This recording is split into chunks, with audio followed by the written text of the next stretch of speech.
Hi everyone, this is Angela Mitchell, and I want to talk to you about meditation. I've been getting a few messages from people who want to know how to meditate and how to meditate, and also telling me about the frustrations about their attempts. And I thought I'll do a video instead and just taking the easy way out.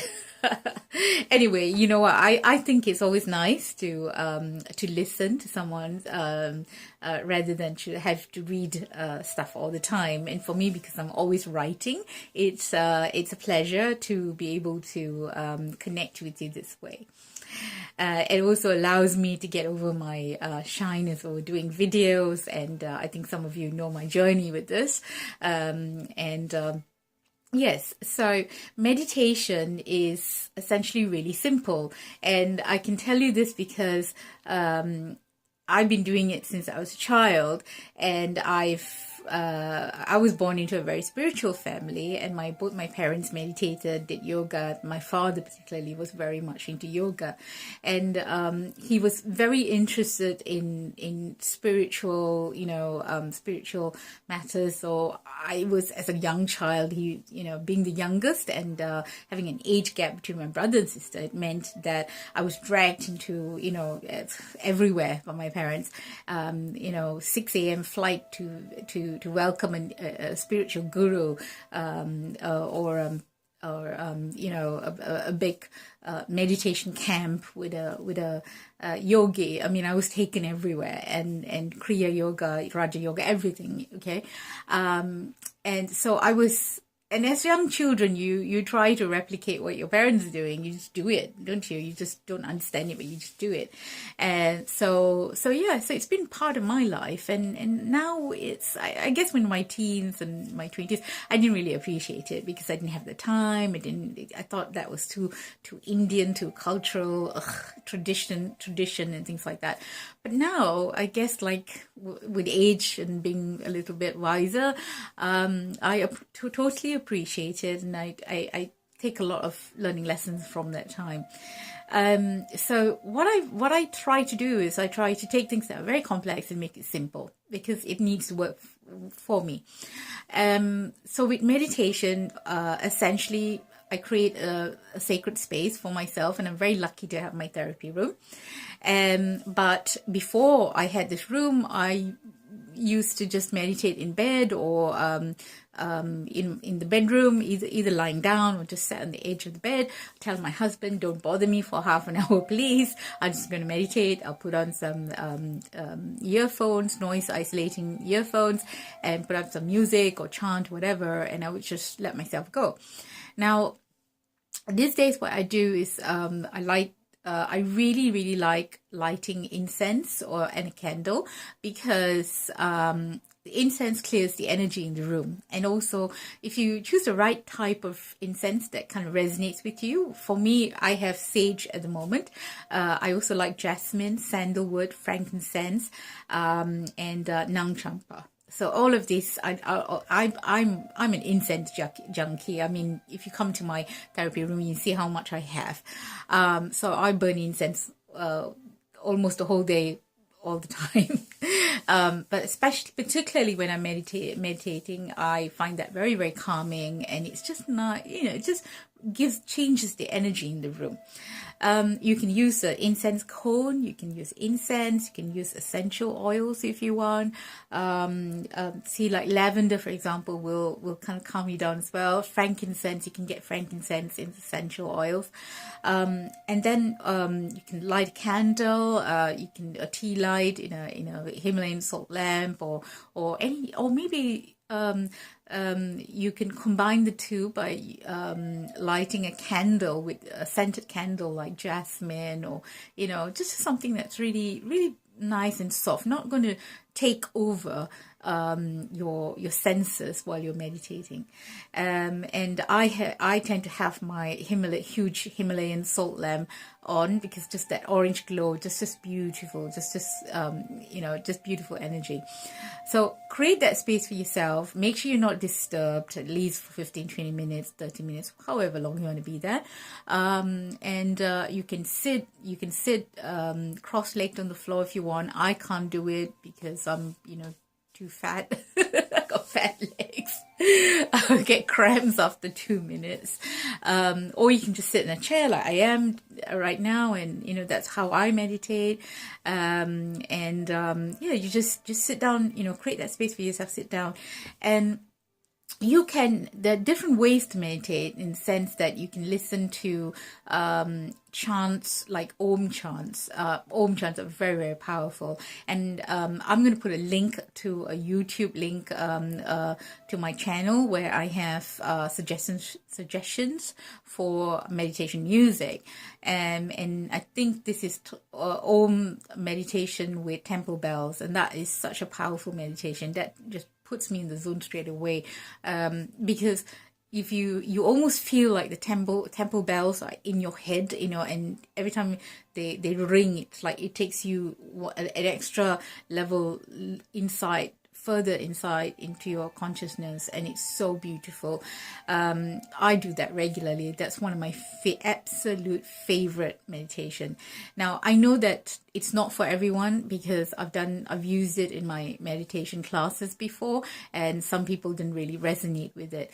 So what I would advise you to do is to try out the different music option, choices that I've put in my channel, and just try out and say, right, okay, this sounds good, this feels good, or oh, I don't like that, etc., etc. And then find one that you like. And you see, that's a sample. That's sort of saying, I've got the Om chants, I've got Gayatri mantra, I've got different types of mantras that you unconsciously you can just be reciting it in your breath. So it doesn't mean that you have to sit there going Om, Om. You don't have to do that. If you can, if you want to, because you are actually enhancing the vibration of that music, of the mantra and the chanting inside your soul and inside your consciousness. And that's what the mantras are about. That really is, one, to focus your mind on something, because your mind will come and try to interfere and stop that process, because your mind doesn't like you to be still. It gets real panicky, so it tries to bring up all sorts of stuff into your head, and then you get distracted, and that's the end of it, right? So the Om chants is where I would start with. So just go through and try one every other time you meditate.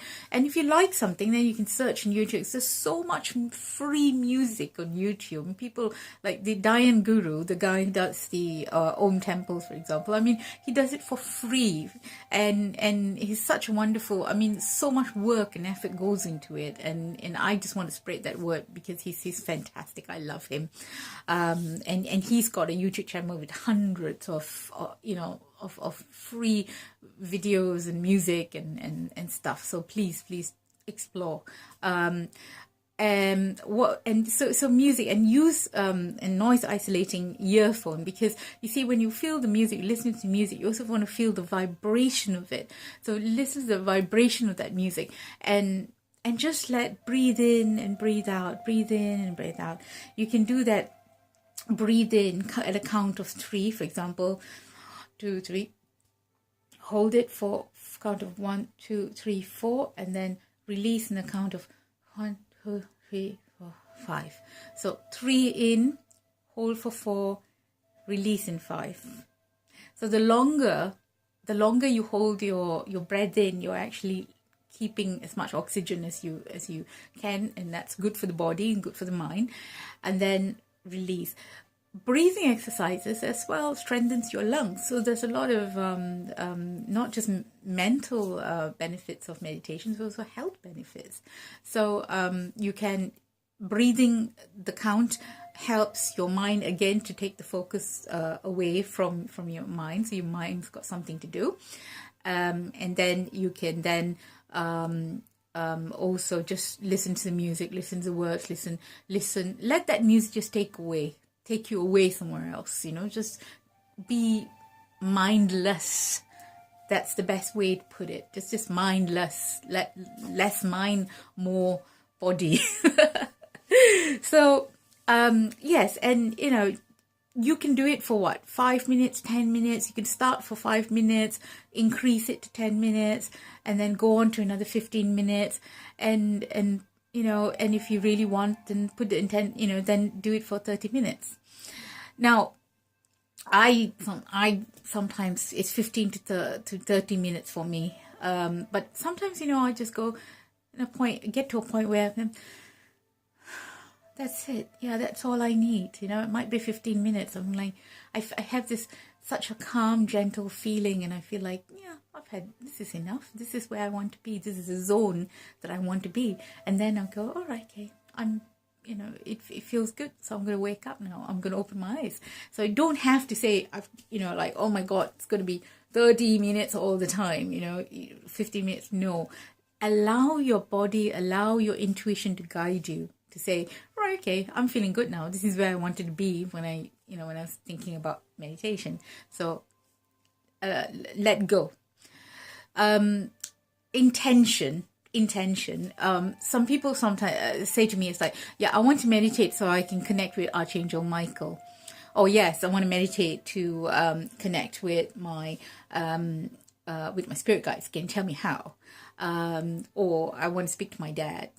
And okay, so first of all, when you put such strong demands on yourself, and also on the other side, you're kind of like putting a block because you're not open to anything else. So, for example, if you say you want to speak to Archangel Michael, first of all, there's no Skype. Meditation is not a Skype service to bring someone in.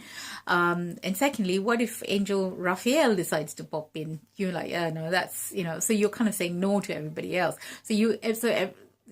Putting such strong intentions, such demands, it's really about saying no. Your mind is going to clock everything that's happening within, during that session. And you're going like, okay, that's not good enough. That's not good enough. So you're actually actively saying no, and you're actively analyzing your experiences.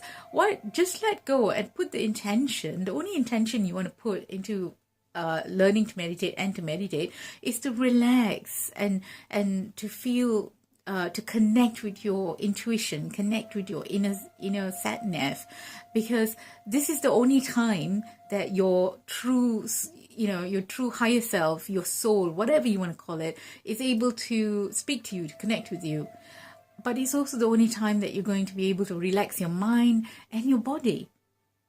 That is the ultimate, I can't tell you what you shouldn't be doing, but for me, that really is the only purpose of meditation.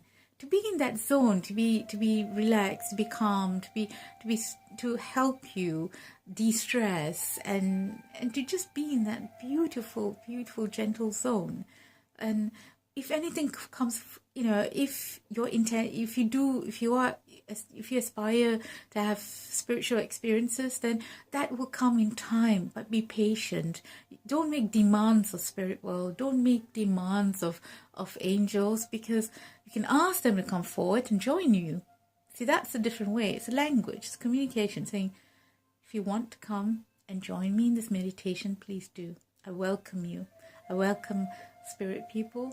I open my heart to my intuition. I open my heart to my true self. You can say that, but I only want, no, Archangel Michael, please, I want you to come and tell me this. No, that is, for me, that is wrong. For me, that's not the right way to do it. You're putting blocks. So be open to experiences. And if you do experience anything that feels a bit scary or anything, then write it down and try to understand it. You can pop in a comment.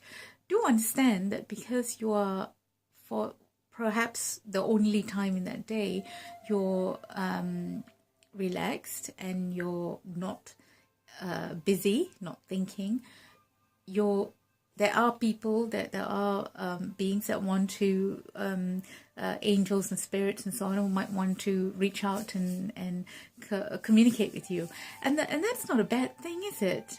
Because they want to communicate with you. If you have that ability, then embrace it. Don't be afraid of it, because it might feel overwhelming when someone steps into your aura, but essentially it's not a bad thing. So I hope that this has been a useful video for you, and if you think it's been useful and you like it, then please like the video and please share, and also please feel free to leave a comment, and if you have any questions, I'll try to answer it when I have time. So have a wonderful day, rest of the day. It's going to supposedly snow in a while, so where I am, so I'm so excited. I hope it's not going to turn into slush. So have a wonderful relaxing time meditating and connecting with yourself. Thank you.